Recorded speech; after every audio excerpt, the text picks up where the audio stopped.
All right, Coach, I want to ask you, what have you been doing during your time away from basketball since leaving Fort Worth? I've actually worked out every single day, keep my workouts going, and I'm on Netflix all day. I watch a variety of different things all day. I'm in the house all day, so into Netflix. Tell me this, are you aware of anyone associated with the team or the staff who has contracted this virus? I'm not aware of anyone that has contracted it. And do you know anyone personally who's contracted the Nope, virus? no one personally.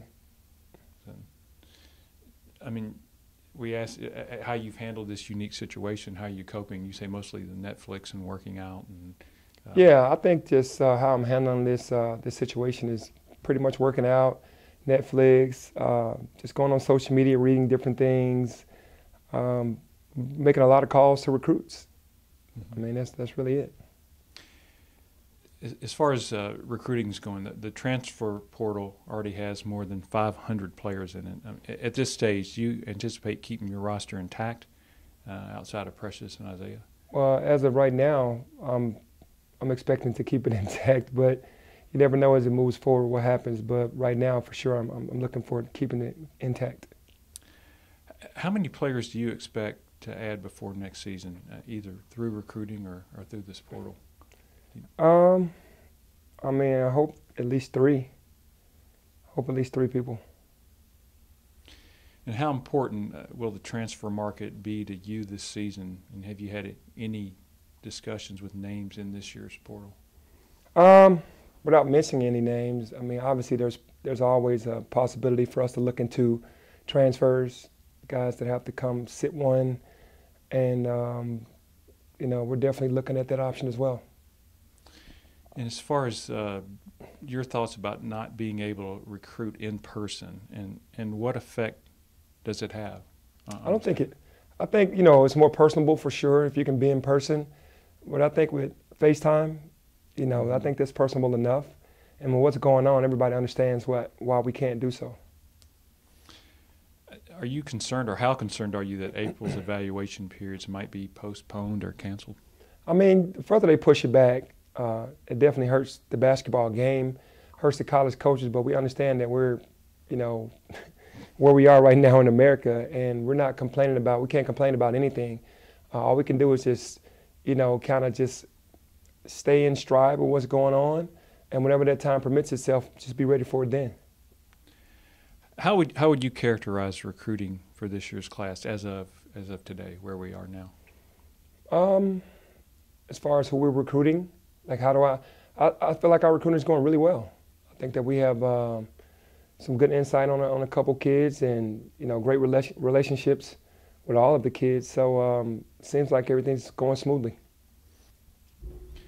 When searching for players, how do you weigh the value of a recruit versus the value of a transfer who might have to sit out a year, and then a graduate transfer? Yeah, I think a recruit is somebody that's going to have the potential, because coming in as a young freshman, they're going to have the potential to help you the first year and get better. You know that they're going to get better as they get older. A transfer is somebody is going to be somebody that can help you right away, that you know they can bring a certain gift to the team because they've already played and you've seen them play, and then they're transferring to your team, so you already know what they can do. A grad transfer is pretty much an assassin. He's coming in for that 1 year to do damage at whatever you need him for, three-point shooting, rebounding, defense, whatever it is. As far as your assistant coaching staff and your support staff, do you expect them to remain intact for next season? Yeah, I expect everybody to be back on the staff. And again, how have you been able to keep your players on an off-season training workout schedule with the obstacles they face? I mean, they can't work out in private gyms or when the campus is closed. Yeah, what we've done is Darby Rich, our strength coach, he sends them private workouts so they can do privately at home to keep them in shape. And I think a couple of them were going to the park because they can't go in the gym. I think they were doing that early on, but now I think with them shutting the parks down, they've been mostly doing all of the workouts lately at home. You've been impressed with how they've handled this, yes, player-wise? I have been, because it has to be frustrating for 18, 19, 20-year-olds that have to stay in the house all day. Mm-hmm. How could you have handled that at 18 or 19? I don't know. I really don't know. I mean, I was a homebody anyway, but I don't know how I would have handled almost being forced to be in there because of what's going on. Mm-hmm. As far as, again, you mentioned earlier, no definite word on Precious.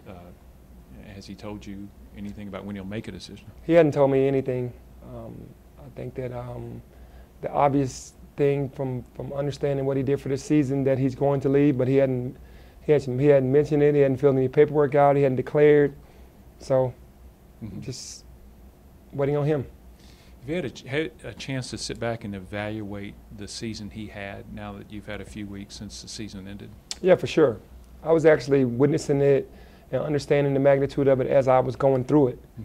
With him coming in and being a 5-star McDonald's All-American, to be a part of a #1 recruiting class, and for James to leave and to, kind of take the team on his back and change his position and do whatever it took for us to win. And, it was amazing. Yeah, I definitely understand the magnitude of what he did.